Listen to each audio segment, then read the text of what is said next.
Hello and welcome to the North Metro SBDC programming.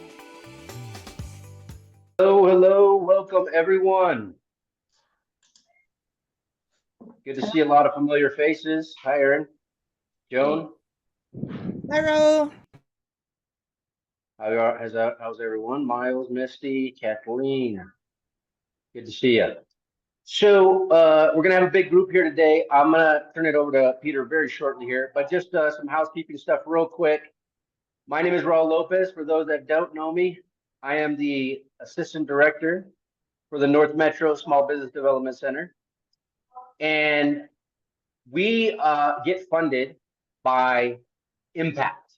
So we try to make almost everything we do free. And how we do that is we get some government funding, and that happens through impact. Impact just means how many people do we help.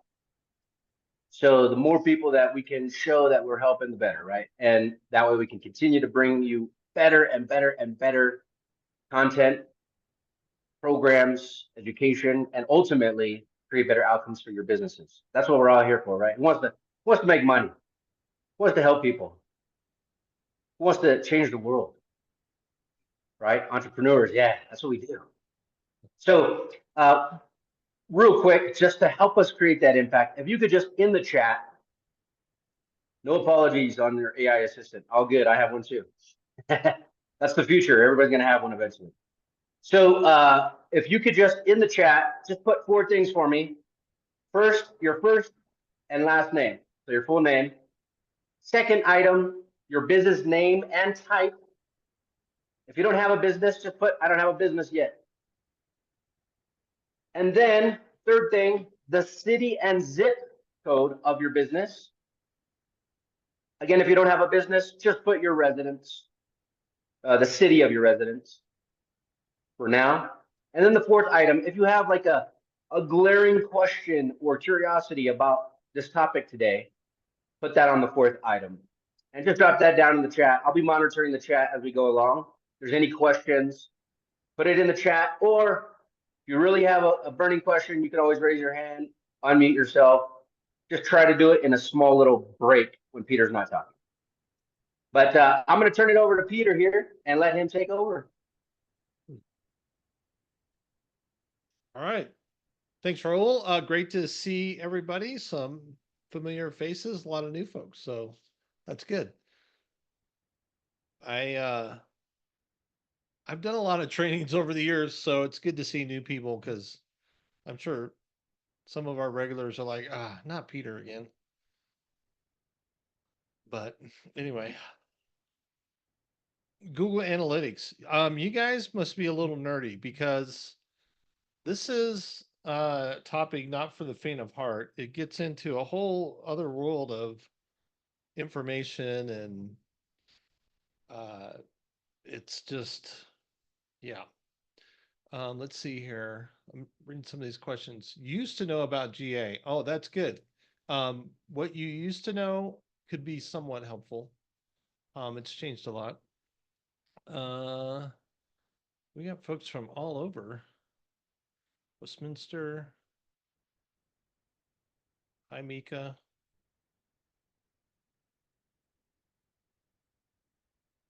All over the place. All right. So here's my plan. I'm going to give you some basic overview, kind of what's happened with Google Analytics. We used to have Universal Analytics, and now we have GA4, Google Analytics 4. So a big update that they've made.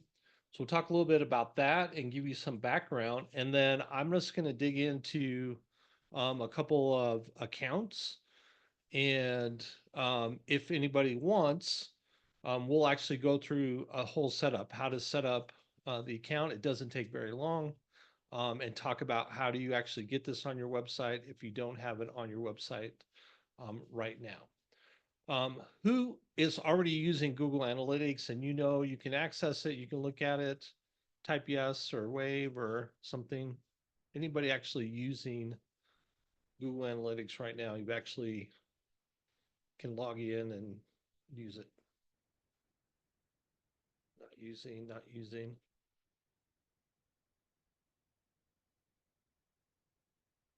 Cricket Ryland, yes. Used to.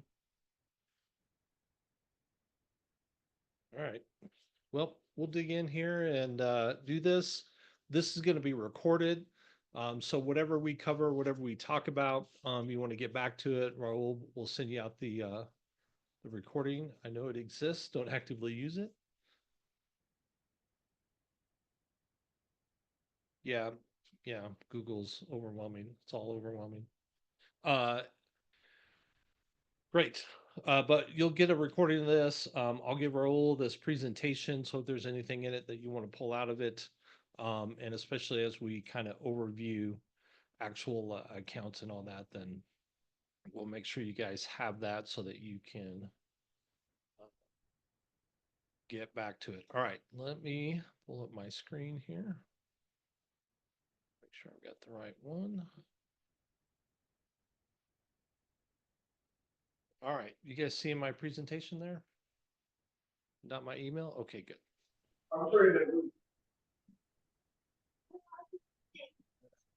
Presentation is there. There's just a black screen right now, though. I don't know if that's the beginning or not. I can see the presentation. Yeah, same. I can see it. Yeah, I can see it as well. Very good. Okay, Google Analytics, what is it? So it's basically a free platform that Google has set up for years and years ago. Basically allows you to track your website traffic. And basic, um, it covers a lot. And so we'll get into an account to go, okay, what does it actually cover? But you know, who's visiting your website? It gives you some information on who it is in general. It's anonymous data. Um, where are they coming from? How long are they spending on your site? What pages are they visiting? And so forth. So it gives you a little bit of a background on the type of traffic that is coming to your website. Peter, real quick, if you just want to expand the presentation, open. I don't know if you have it like that intentional, so that the slide deck is open on the left side, I but can it's do it kind of full. it's not the full screen basically. I can do the full screen.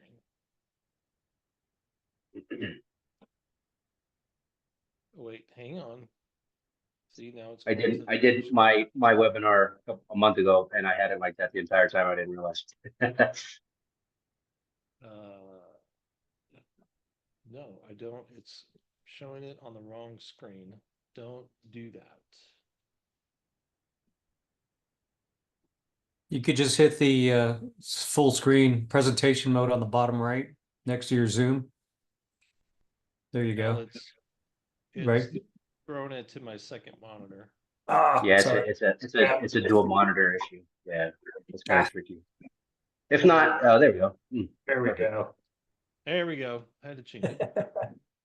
All right, so Universal Analytics was around for a long time, and it's gone completely at this point. GA4 came out last year, and they were trying to get everybody to switch over, and so if you have not set up Google Analytics 4, there's no, and you had Google Analytics, it's not tracking anything at this point. They pretty much have shut down the Universal Analytics. Should you use it? Yeah, I mean, if you, I would say at the very most basic thing, if you have a website, put Google Analytics on it so you at least have some data that you can track and see what's there. Again, it's free. It's probably the most, common used website analytics tool that's out there. There's some other ones and we'll talk about that, but it's there. Put it on there. If you're doing anything else with Google Ads or something like that, those things are connected. We'll talk about that a little bit. But some things that it doesn't do. It definitely covers a lot. And I need to open up the chat box here.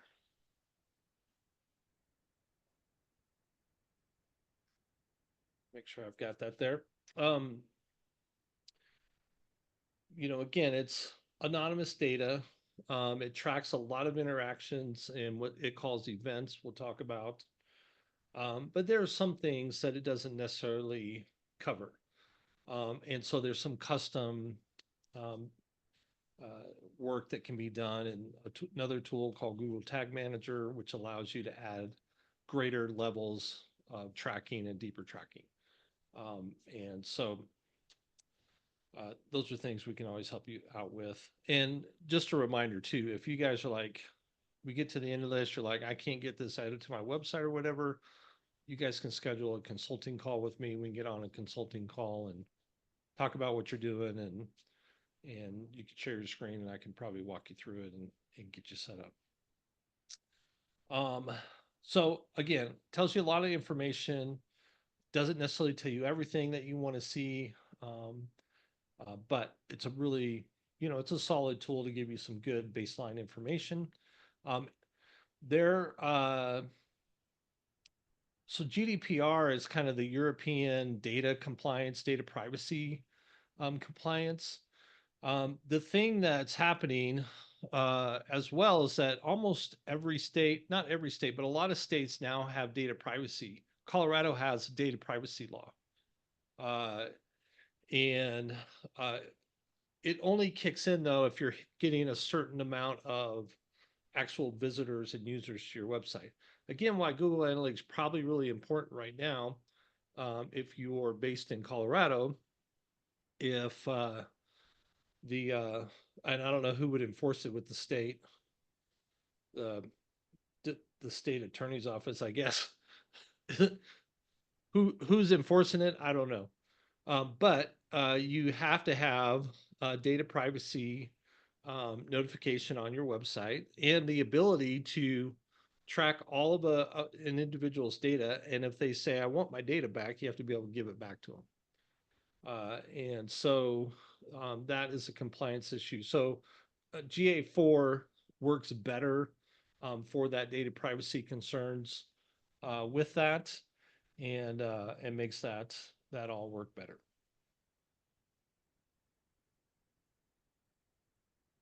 All right, some alternatives.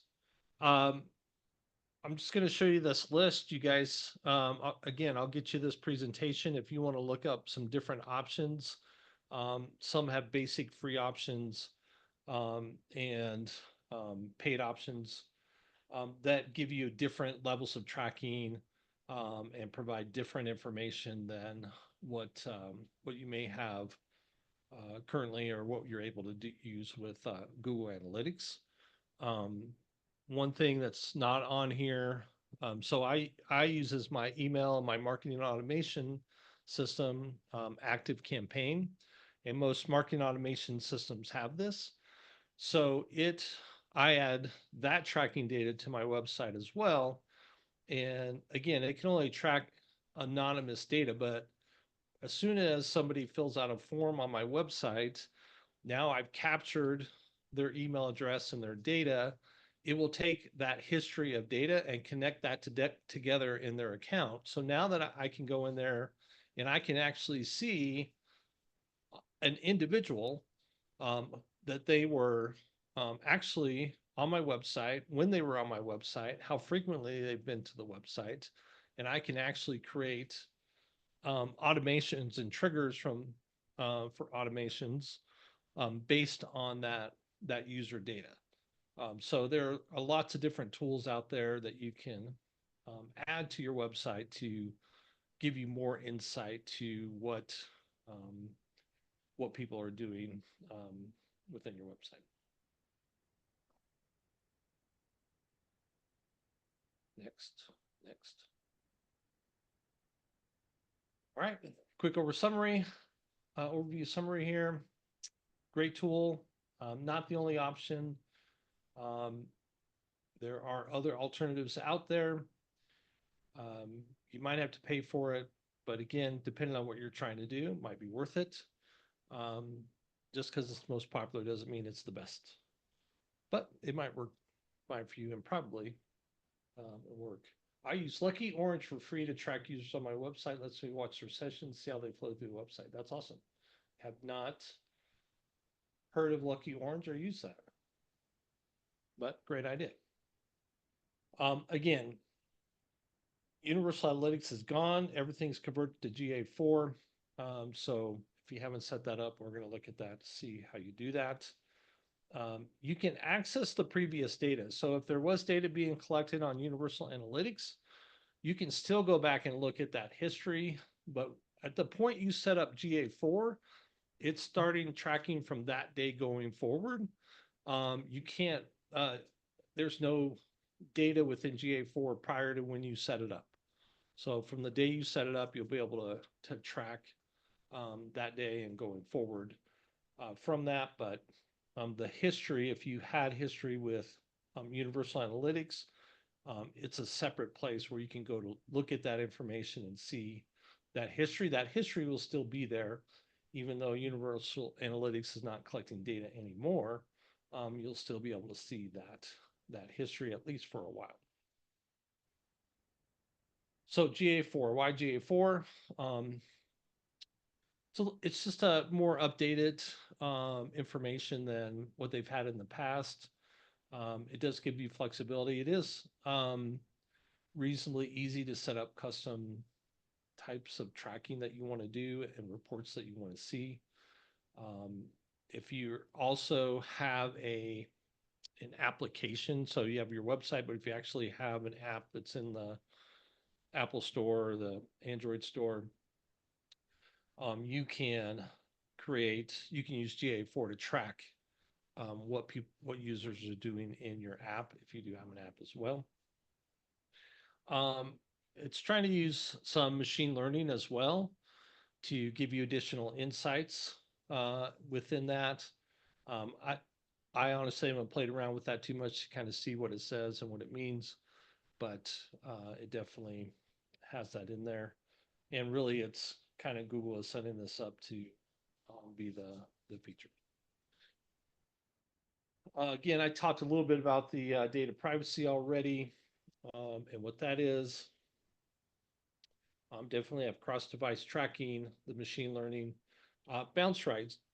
So bounce rate, if you ever looked at an old Google Universal Analytics report, it would always report bounce rate. Bounce rate basically was someone came to a web page, a page on your site, they landed there, and then they didn't go anywhere.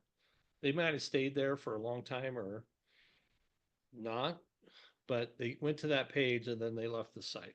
They closed it out.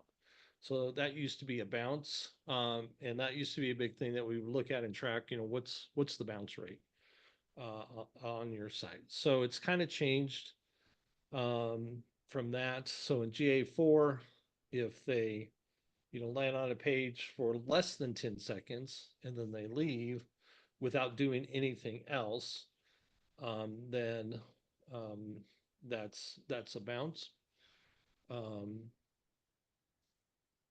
And then, but you can adjust that in terms of time if you want to. And we'll look at the different types of events that are now kind of built into that. But the bounce rate's not as big a deal. Somebody have a question? Yeah, quick question. How do you know Yeah. what version you have? Which version? I'll show you once we get in there. I'll show you. You'll be able to see which version. Mainly, if you log into your analytics account and there's no data there, you'll be like, "Oh, I must be on the old one because there's no data being tracked." But we'll look at an account and I can show you what that looks like. So goals used to be in Universal Analytics. You would set up custom goals so you could track that separately. It's now called a conversion event within GA4, which again, you can set up these custom conversion events as specific things that you want to track. A lot of event data is being used, tracked already in GA4 that wasn't before. So there's a lot more just out of the box that it's being tracked. But if you want to count certain things as a conversion, so if someone fills out a form or if someone downloads a PDF file, different things like that, you can create custom conversion events that that you can track, additionally to everything else. And behavior modeling. So it's trying to, identify kind of what's happening and fill in the gaps with the machine learning and give you more data over time, is kind of the goal of part of it. You can also do some, again, in the custom reports, you can create different channels to kind of aggregate different sets of data. So if you want to track specifically traffic to a certain page on your site, or you want to track everybody that comes from just organic search, or different categories like that, you can create those reporting and those groupings to be able to see the data that way. And then more direct integration. So GA4 syncs directly with Google Ads. So if you are using Google Ads, it gets connected very easily, and you're able to see that data and that information. All right, so how do you set it up? So let's just dig in. I'm not going to go through the slides here. We'll just jump into Google Analytics. All right, so first of all, how do you even get here? And this is the way that I will tell you to get to it. Google.com/analytics. Type that in, and that's going to take you to this page. So, which is this marketingplatform.google.com/about/analytics. So that one's much harder than the other one. If you don't have already like a generic Gmail email account, or you can set up, if this is for your business, I would recommend setting up like a marketing your business name at gmail.com, and then just use that as your Gmail account to connect you to any Google properties that you need to set up and use. That way you've kind of got that set up just for that specific purpose. If you use Google Workspace as your business email, you can connect it all to that and use it that way, as well. But my recommendation is, create a marketing email with a Gmail account to be able to use that to connect all your different marketing tools, Google Analytics, any Google tools at all. Plus, you can use it in other things as well. So that would be my recommendation on that. All right, so when I come in here, this is my my account for my website, and it has a lot of little updates, talks to you about what different things mean. You can go through that, which is helpful to see that. Nobody's been on my website in the most recent here. I'm gonna go on my another page here. So this is real time. So once you have it installed on your site, you can see the actual real data. So nobody's been on the last 30 minutes. We'll let that work for a second. The typical thing that you're going to see is what's called life cycle, which is acquisition and engagement. You can add other ones as well, and then the user, which is user attributes and tech. All right, how to install on the website. Great. We will do that. And then Yamila, seeking to learn how to install a tracking pixel to show ads to visitors that leave the site. I'm assuming you're using Facebook for that. We're not really talking about that today, but this will give you some idea. We'll give you some idea how to do that. So these are the different things. So let's talk about adding it to the website. We'll cover that category. And we're just going to create a whole new one here just for fun. So let's see here if we can do it from this standpoint. We're going to say get started today. And we're just going to set up a whole new account for not a real website, but you can at least see how we do this. And then we'll break down what the reports actually, some of the details of what the reports mean.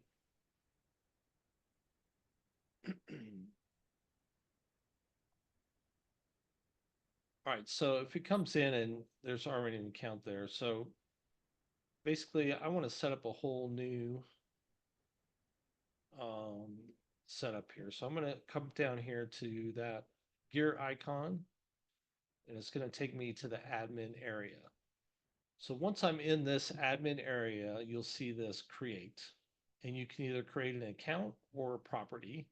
If you've never set one up before, you're going to start at the account level. So the account level is the highest level, and then the property is and you can have multiple properties underneath that overall account. So let's create an account.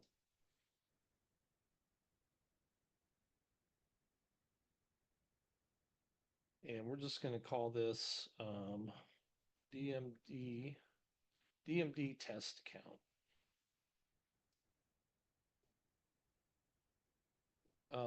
Typically, I just select all the options here. We're going to hit next, and now it's creating the account. It's going to go ahead and create a property as well. So the property is the specific website that you're going to be creating tracking for. So I'm going to put in here, we'll just call it DMD test.com. And you can pick your time zone. So let's see, I think Denver is an option. We're going to hit next. Business details, can pick a category. Make it specific if you want. Doesn't really matter. Business size, that's just kind of for their internal data tracking. We're going to hit next. And then the next thing it comes up with is business objectives. So what this is doing, it allows for different options. So for the most part, most people just need baseline reports. And that's usually all that you need. But if you want more than that, you can add all these different categories. Well, you can do baseline reports, or you can just do all of, these different options. So typically just do the baseline reports. You can always add more reports anytime you want. So we're just going to do baseline reports. And there's some terms of service you have to accept here. Okay, so you got to check 2 boxes. I accept. So you can see here, this is about GDPR, data privacy. All right, then what are you actually setting up? Is it a website? Is it an Android app or an iOS app? We're doing a website. And then what's the actual URL? So we're going to set up, again, this is fake. So we're not going to see this. And then I typically always do the stream name. So this is called a stream, a data stream. So wherever the data is coming from, wherever you're going to put the tracking code, that's a stream of data. And I'm going to put, I just put dmdtest.com as the stream name, just so I have that consistency. So this is all the stuff it's going to track. Page views, scrolling, outbound clicks, site searches, video engagement, file downloads, form interactions, plus all the other stuff. So these are enhanced measurements, which all this stuff used to be stuff you had to custom create to track. But those enhanced measurements are built in. So, and including all the other stuff we're going to look at that it's going to track. I'm going to hit create and continue. And it's going to go, here you go, here's your your tag, which is the tracking code itself. So a couple ways that you can do this. Depending on, your website. So it talks about the head element. So if you can access your website and you can access the head element to insert the data. And again, any tracking code, someone mentioned the pixel, which is a tag from Facebook for tracking. You add it to the head area in your website. So it's usually some place, depending on your platform, where you can add that in. Some sites like WordPress have plugins that you can use, and all you need is this code right here, which is G dash and a bunch of letters and numbers. And then you just put that. You don't have to do this whole code thing. You just do that ID and put that into the plugin, and then it will connect it and do it that way. Uh, and so that. So again, if you're stuck, you're not sure how to do this, schedule a meeting with me, and we'll go through and make sure on whatever your website, wherever it is, whatever it is, that you can get this code added to the website. If you look at the help sections, if you're using Wix, just Google add Google tracking code to Wix, and their help article will come up. A lot of these sites like Wix have help articles, and it will walk you through once you've created it. So now that you can create it, Wix will tell you how to add it to the website. So look at their help options. They usually have help articles and stuff that'll walk you through pretty easily how to add the tracking code to the specific website. So once it's added and you've updated the website, then you can test the installation and make sure it's starting to track data. So again, this is just kind of an overview. If all you need is this ID, you can copy it from here. That's the actual ID for this tracking. And this has got all the different things that it's doing there. And we'll look at the next side of this. And then next, it says, all right, data collection is pending, continue to home. And it's kind of going to sit here and go, I'm waiting for data. Like, it's not connected yet, but I'll just walk you through the basic reports here in this. So these are the standard default reports that are built in. Does it track my visits to my website, or can it recognize my URL if it is static?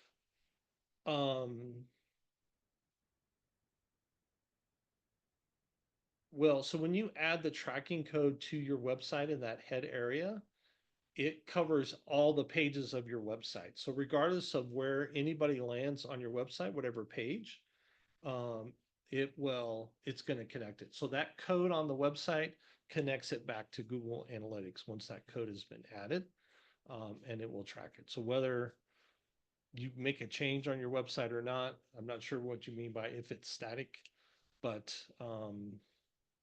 once that code is added, it doesn't ignore me surfing on the website. So that depends. If you have WordPress and you use a plugin inside of WordPress, so when you're logged in as an admin, it will, you can set that so it doesn't track your admin when you're logged in as admin as additional data. There are ways to additionally block your IP address. So if you wanted to block your IP address from being tracked in your Google Analytics, you could do that that way. But in general, if you're visiting your website, it's going to track it like any other user. If you're getting on your website. So And in general, it's not a big deal with that. All right, so the first category here is acquisition. So how did we get the traffic? And so let's just look at this first report though. Come back here.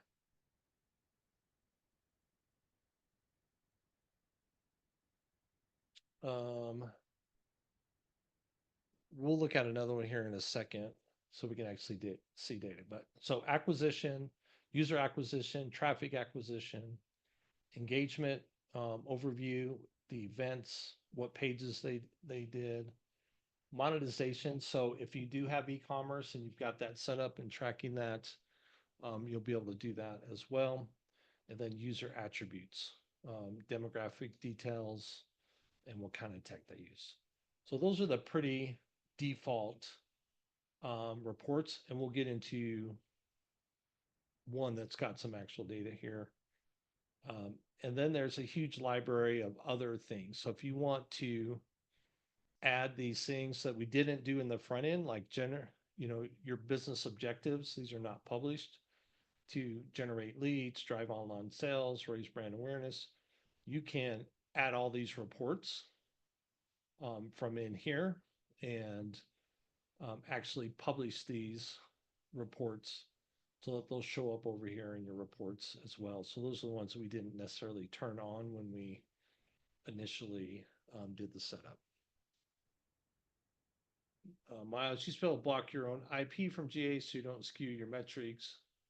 Yeah, you should be able to do that as well if you want to block your IP from the analytics.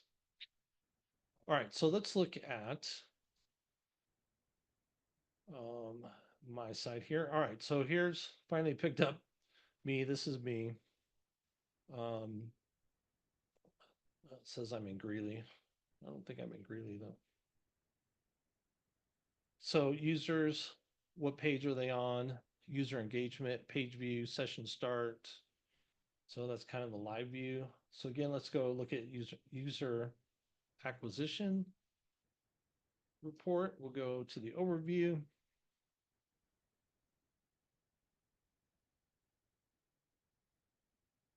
All right, so the first kind of thing here is, what time frame do you want to look at?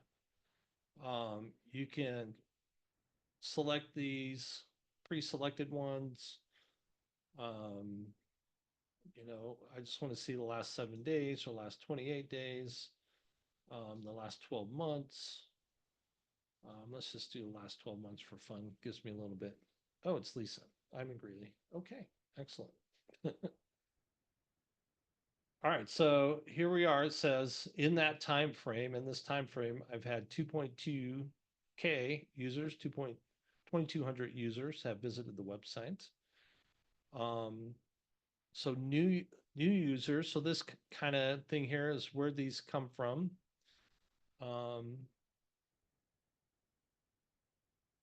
Sessions. What's the primary channel group? Yeah, no lifetime value, and then what's the source?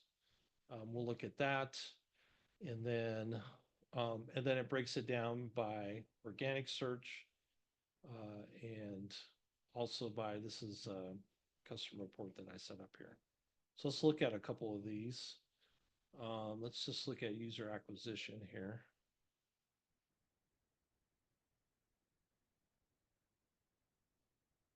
So here's our user acquisition. This tells us where it came from. So there's different types of traffic sources. So referral traffic is traffic that comes from another website. So if you have your website listed on another website, then when they click that link on that other website and come to yours, that's referral traffic.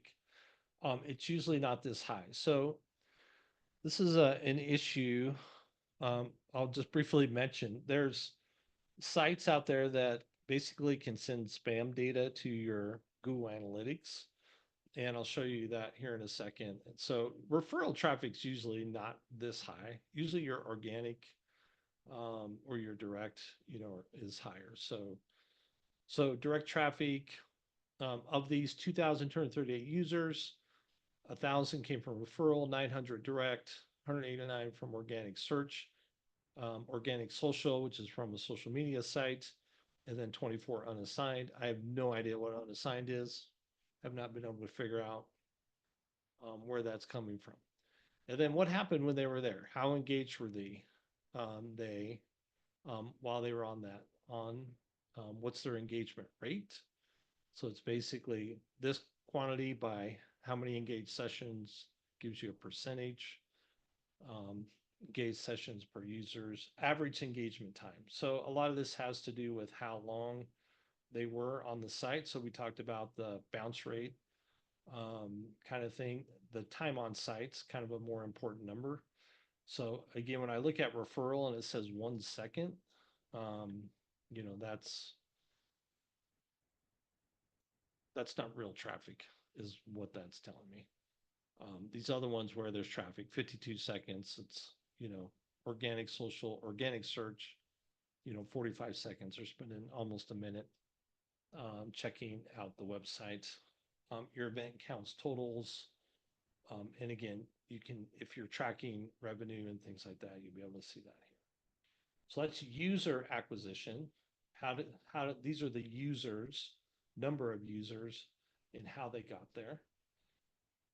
Your traffic acquisition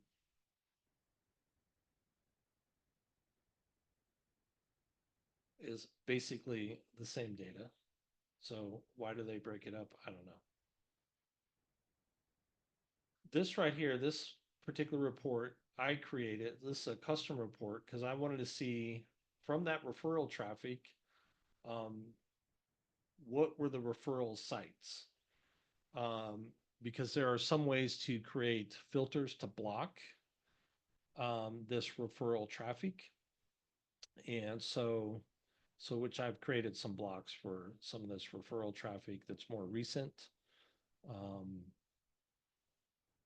That should get rid of that. But this is a real thing. So this is experts.duda.com. We're listed on that site. So that's some real data, some real engagement rate coming from that. But all this other stuff that you're seeing here, this one's a good site, but this is all, I call it referral spam. It's just fake data. Let's try something real quick. Let's just look at the last 30 days. I know I set up filters for a lot of that. I want to see if, yeah, so you can see most all that other stuff is gone now and you're only seeing real data. So I created filters to filter out any of that. Let's do the last 90 days. Yeah. So I'm getting much better data now than I was 6 months ago. All right, then engagement. So let's talk about engagements.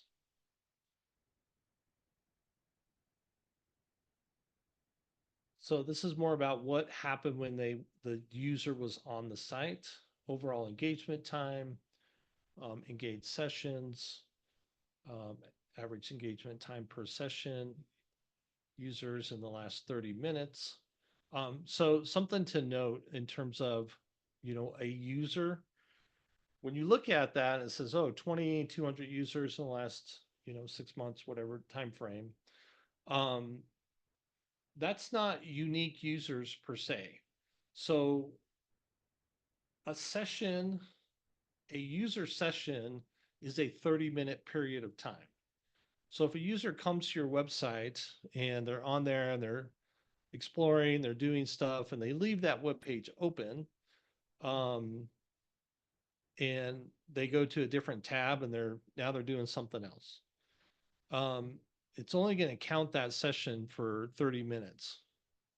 So let's say they come back the next day and they come back to the site and they do some stuff. It's going to trigger as another user because it only counts that user as within that 30-minute window. So when you look at that, it's not necessarily totally unique users, but it will show you in that data, you know, who's new and who's returning.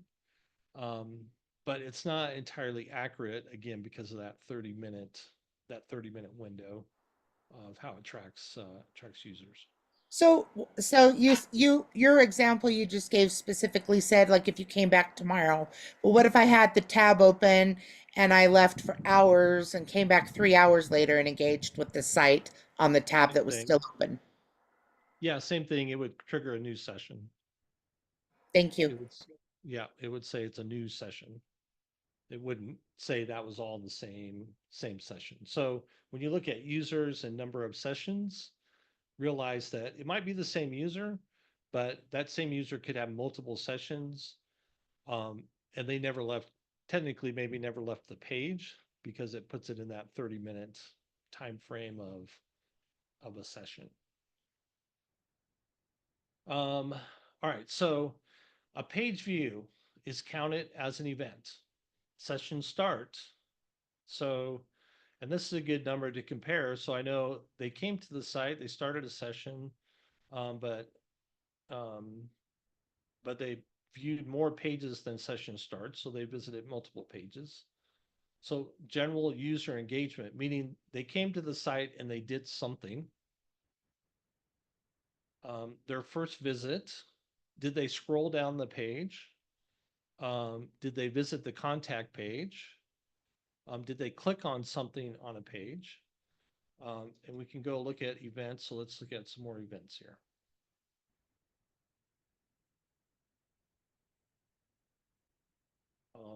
Form start. So did they start to fill out a form? So these are all different events, and there's a lot more events that are automatically tracked within that within it. So it's good information to get an idea of what people are actually doing on your website.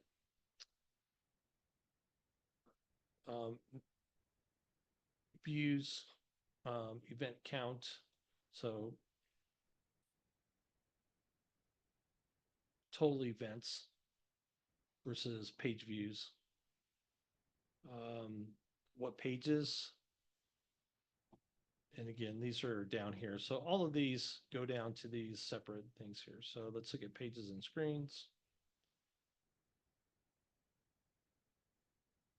So I can see these are all the pages they went to. If I want to see more, I can come up here to rows per page and go, let me see more of the pages.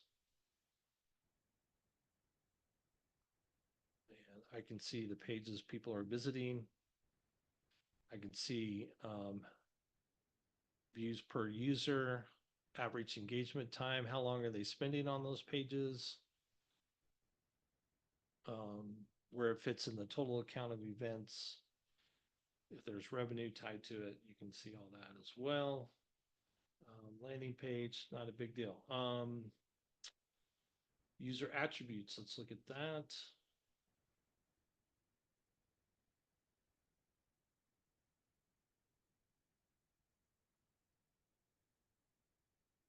So this is telling me what countries are coming from,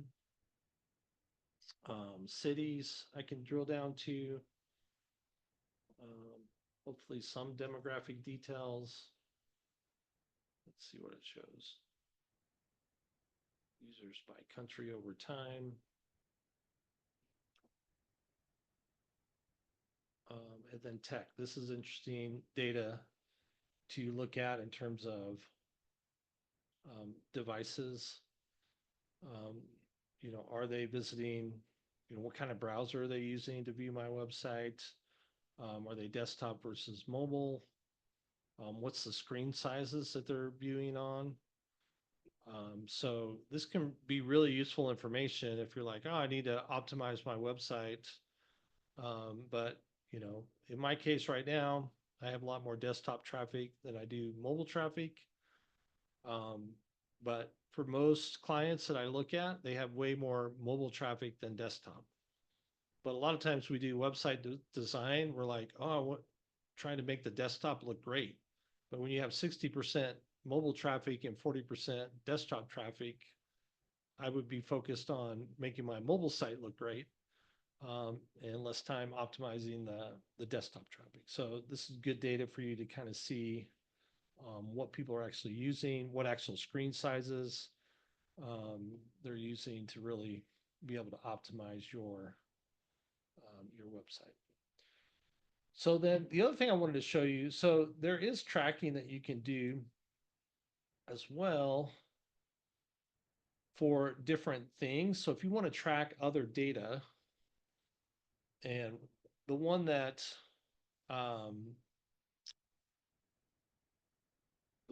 I like to track, let me find it here separately, is let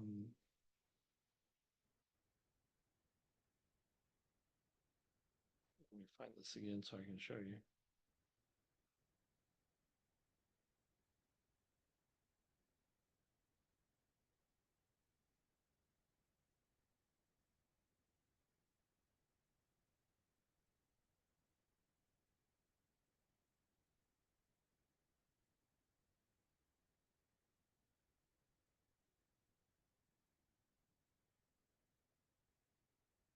It's not the one I want.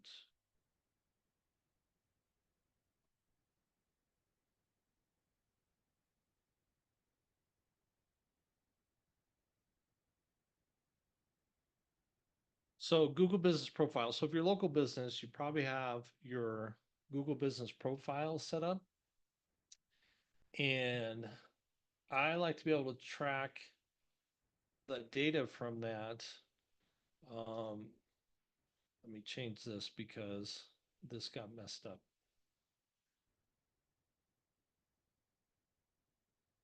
This is why I can't see it. So show me that there. Yes, yes. But I want to see this data, and I'll show you where you have to start to get this.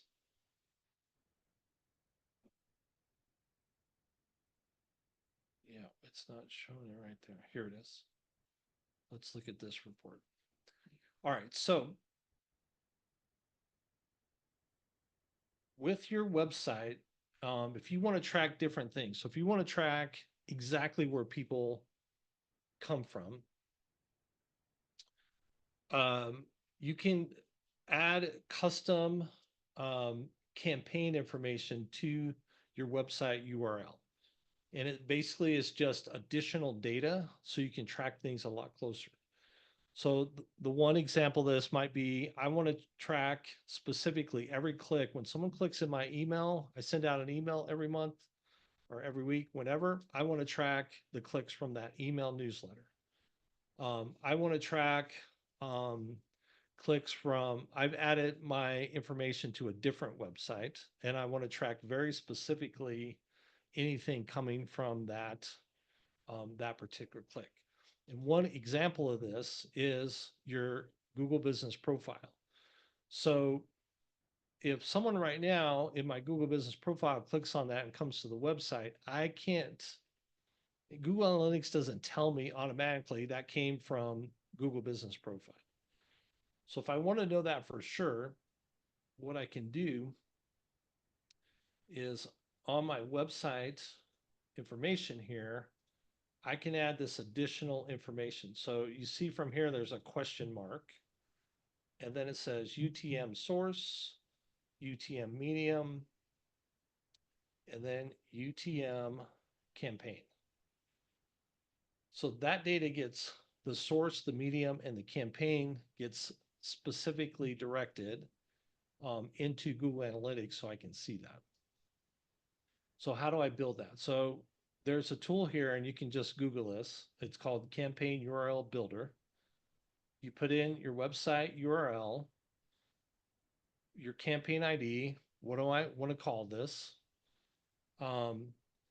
Where's that source? So this could be your newsletter, it could be your email, or medium, it could be the email. So what's the source? What's the medium? Medium is the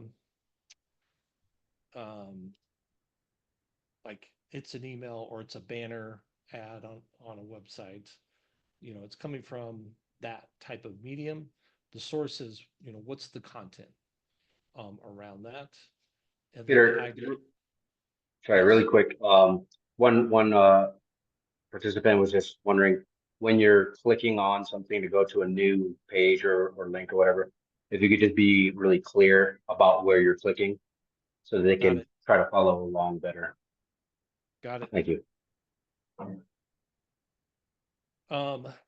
So there's additional things you can add: campaign names, campaign terms, campaign content. You don't have to add that. That's optional.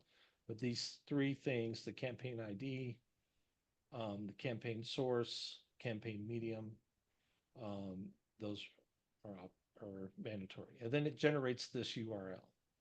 So you can see here it's got the question mark, UTM source, UTM medium, and the UTM ID. That adds that anytime someone uses that link, it's going to put that additional data into Google Analytics so that we can see that. So here's where you can see that where it was working, something changed and it hasn't been tracking it. But I can see specifically the traffic that came through that source so that I can see, you know, the total. So is it organic search? How many users? How many engaged sessions? There's not a lot of data in here right now for this, but I just want you to see that that is, if you want to really track certain things and get down to the nitty gritty, then adding that additional information at the end of your link like this will allow you to build custom reports and to be able to see that data.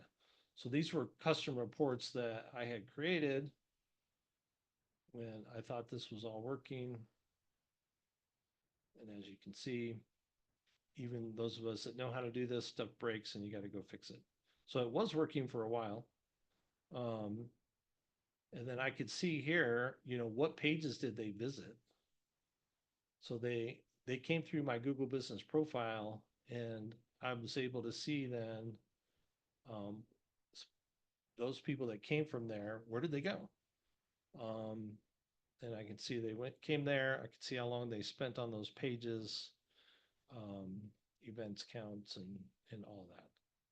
And again, if there was only 6, so.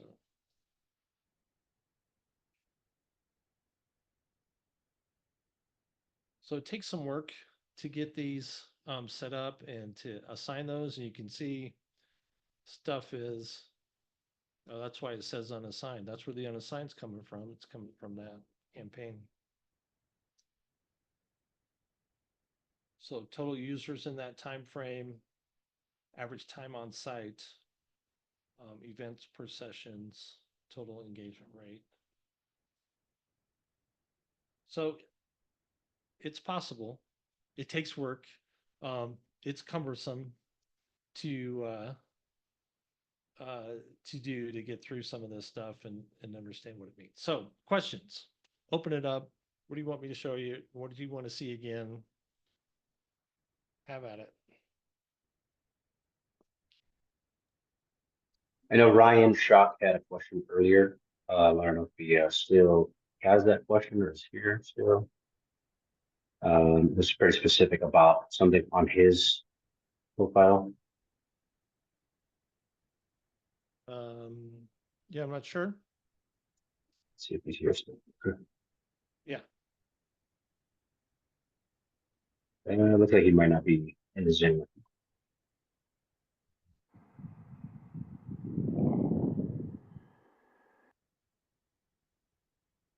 Okay, he's not here. So somebody else have a question? We Mishka? got a question from Mishka. Our website's all one page with buttons to jump to sections. Can we track those button clicks instead of page clicks? It will track clicks generically already. So it will tell you how many clicks there are on that page. If you want to track specifically each of those clicks, you could do something like this with each of those clicks and add the it does the oh, I can't add it in there, but you could add some additional data there and track the clicks more specifically. But yeah, it's going to track the clicks overall. Just building website in WordPress, stumbling through it, but was curious if there's something I should consider for best analytic practical setting up the site. Doesn't matter. Do what you need to do to set up the site. There's really nothing specific that you need to worry about.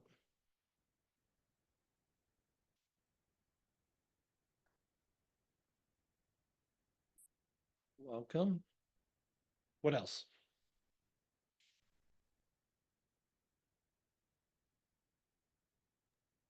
Okay, go ahead. There's another question. I would love to see an entire click-through from an email campaign to the website to purchase to remarketing email. I have MailChimp set up with Squarespace and Google Analytics. I'm getting lost in the amount of data from the three. How do I set up to run ROI on specific platforms? Run through entire click from email campaign to the website to purchase to remarket email.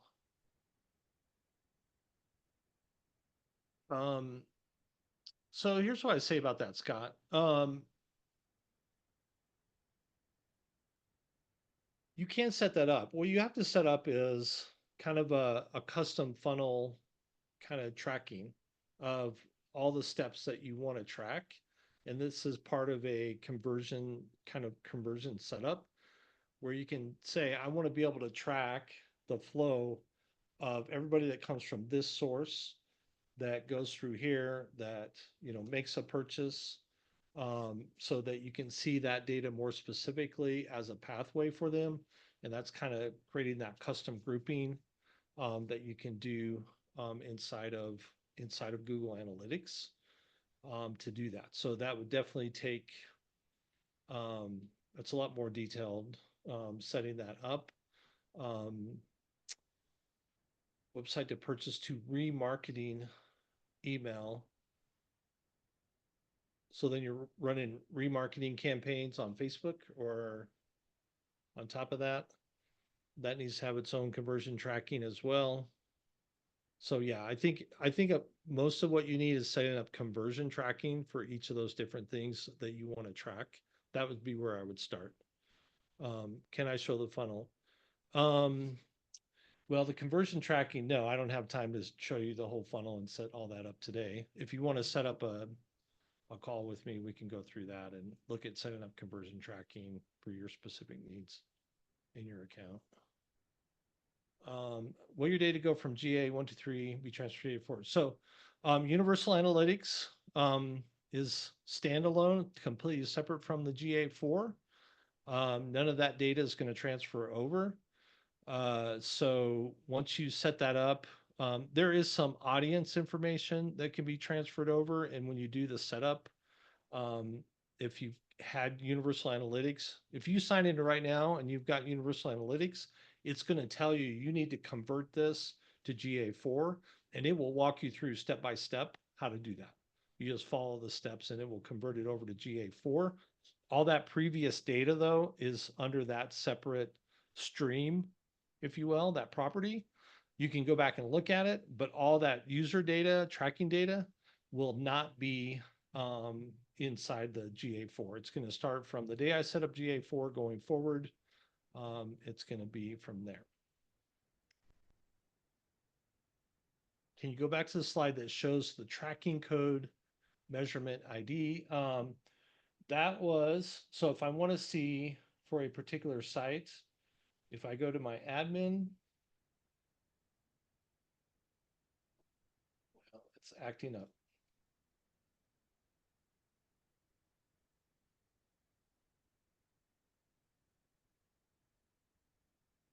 Let's refresh. Raul can send you the link to my Calendly. Do you have my Calendly? Or I can grab it real quick and send you my Calendly. Yeah, I got it right here. I already have.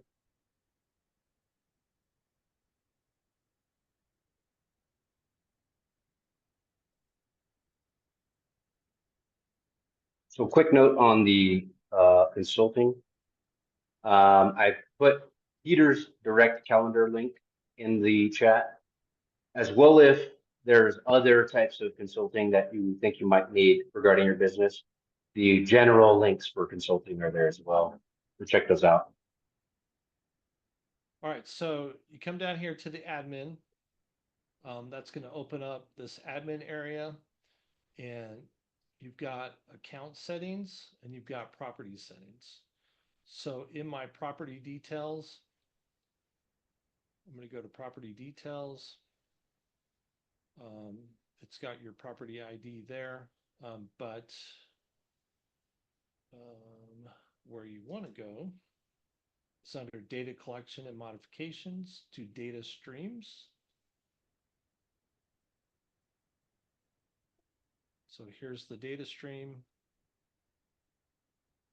And I'm going to open this up. It's going to show that code there. And then if I want to get the actual code, I think it's under configure tag settings. Those are other settings. No. Where do I get the full? Oh, view tag instructions, I believe.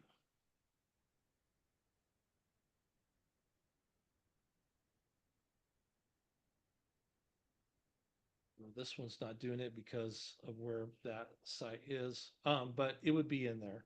You would see it in here under view tag instructions. You would be able to get your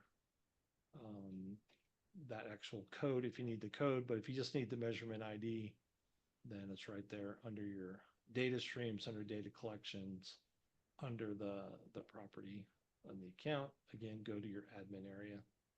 And then when I want to go back to reports, come back in here and go to reports.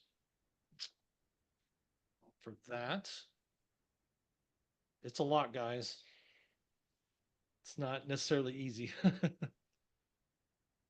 What else? Other questions? Things that would be helpful.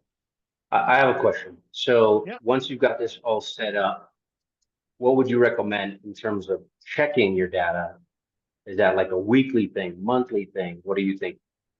I would say initially just to get familiar with it, like just set a time and check it like once a week, just so that you're a little more familiar with what's going on and like, what are these reports? What am I actually looking at? Because what happens is we do something and then we wait 3 or 4 months, we come back and we totally forgot how we, what we were doing and how it works. So, but overall, I think once a month is a good cadence to kind of see what's going on, what pages are people visiting, what devices are people coming from, what's the number, is it trending up, is it trending down? And if you can take a quick glance of that once a month, then you can kind of see trends and go, oh wait, something's off here. I'm getting weird data. I need to do something and look at it that way. But yeah, once a month in general. And I think this could be its own webinar, but maybe just a quick overview of Yeah. this. What do you think are useful ways to interpret the data and look at the trends? How do you want to be looking at that information to make decisions about your business? Right. Again, what I'm looking at initially in here, what this is telling you at least is, how many users do I have? So this is a great example right here. So this is last 30 days, total users, and 79 are new. So that tells me I'm getting a lot of new users. But if I'm running a site and maybe I'm in e-commerce or something like that, and I rely on repeat business and repeat customers, and I can see that over the last 30 days, I've only had 5 repeat visitors to my site. So I'm like, okay, I'm not getting my current customers to come back. So what do I need to do that? So that's the kind of one way that you can interpret this data right here of what that is. This basic thing right here, 60 direct visitors, only 10 from organic search, only 9 from organic social. Okay, well, what should I be doing to get more organic traffic? Do I need to create more content? Do I need to optimize my website? People that know my website are coming to it, but I'm not getting much in organic traffic right now. My social traffic's not very much either. Well, what am I doing socially? Do I want to do more social marketing and drive more traffic to my website through my social? Then now I can look at that and see that's what we're doing. This is the stuff those big gurus on YouTube should be showing you, but don't. That's true. That's true. They're trying to sell you their thing, whatever they're selling. So again, I can dig deeper into this to look at those things. I can see, hey, this is coming from Facebook. Where's the traffic coming from? To be able to see,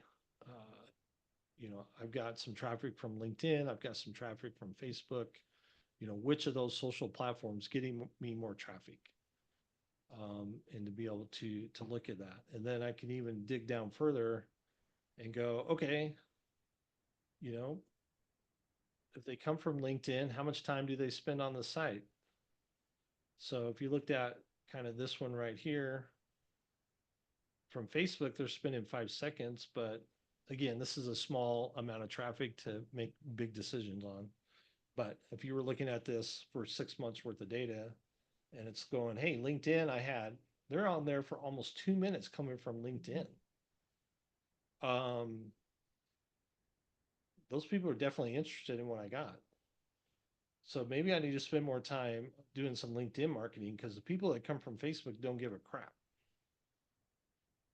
Or my content that I'm telling them, from Facebook's not working, right? So there's again, that's kind of how you have to interpret the data. What does that mean? And, can I now go, okay, for the next 30 days, I'm going to do a bunch of stuff on LinkedIn and then see what happens and come back and be able to track this. So, make notes, create a spreadsheet where you're putting, here's the key data that I want to track. I want to know users over time, how many users did I have this month versus last month?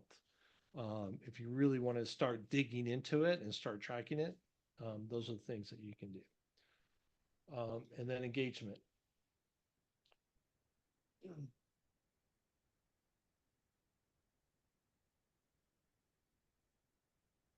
Again, average engagement time. So kind of making a note, 52 seconds, it's almost a minute. Pretty good. But do I want that to be better, or am I happy with that?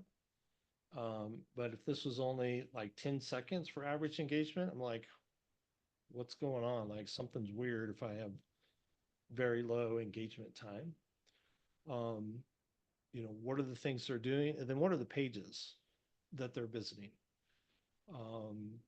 And is that the page I want them to see? Like, are they spending time on pages I don't care about? But why are they going to that page?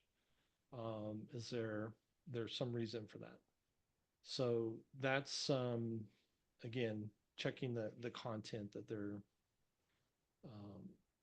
they're actually engaging with. Again, here under pages and screens.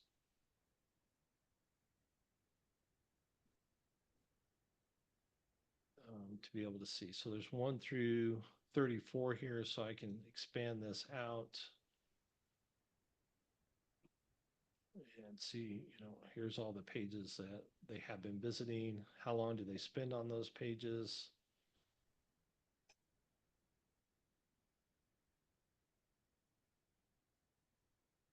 And just to give you an idea of what's happening there and go, do I want to change that? Is that what I'm expecting to happen? How can I update it and improve it? So. Yeah, that's awesome. So there's obviously too many things to be able to look at, and got to really figure out what that looks like for your business.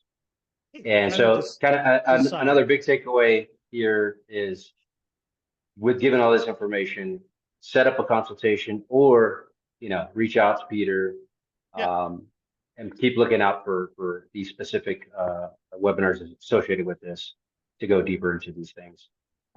Peter, thank you. That was awesome. We appreciate you so much for sharing your expertise. And thank you all for joining us. And I'll get out all these, the slides, the recording, the links to you guys in an email, so you have that available for you. Okay. So we'll see you on the next one. You all take care. See you guys.